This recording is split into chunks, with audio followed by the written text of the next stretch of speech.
Now to the pandemic. COVID cases have fallen dramatically here in the United States, down 40% to an average of about 35,000 a day over the last 2 weeks. Deaths also way down as well, dropping 60% over that same period. But now all eyes are on a new strain, BA2. It's fueling a spike in new infections across Europe now.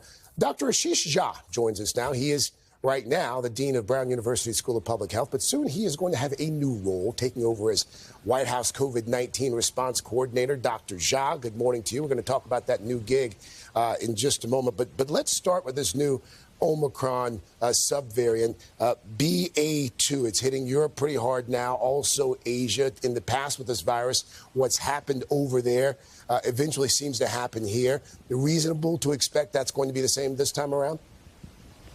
Well, good morning, Craig. Thanks for having me here. Yeah, so BA2 is around. It's in the U.S. as well. We've got a lot of it, not as much as Europe. Here's what we know about BA2.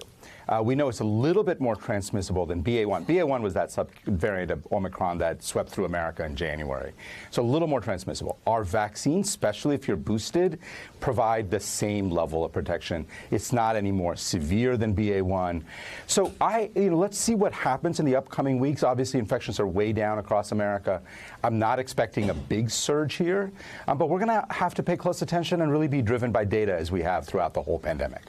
Let's talk about booster shots for just a moment. As you know, this week, both Pfizer and Moderna announced that they were seeking emergency use authorization for additional booster shots, although Pfizer's for 65 and older, Moderna for everyone.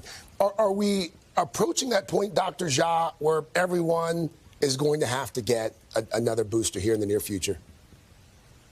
It's a great question. So first and foremost, I think what we know right now is getting those first two shots plus that booster, that third shot, that's the most critical thing. Like, that's how we protect lives. That's how we keep people out of the hospital. That part's very, very clear. You know, the data on the fourth shot, I got to still examine it. We all have to look at it more carefully. The data has been submitted to the FDA. It has not been, has not been widely available yet. I think we want to be driven by the evidence. It may very well end up being that the fourth shot is helpful, particularly for high-risk people. We want to see the full set of data and then I think make a decision after that. Spring break underway in a lot of parts of this country right now. As you know, a lot of the mitigation efforts have been rolled back, mask mandates rolled back. Did we do it all too soon? Are you at all concerned, or do you think we're going to be okay? I actually think we're going to be okay.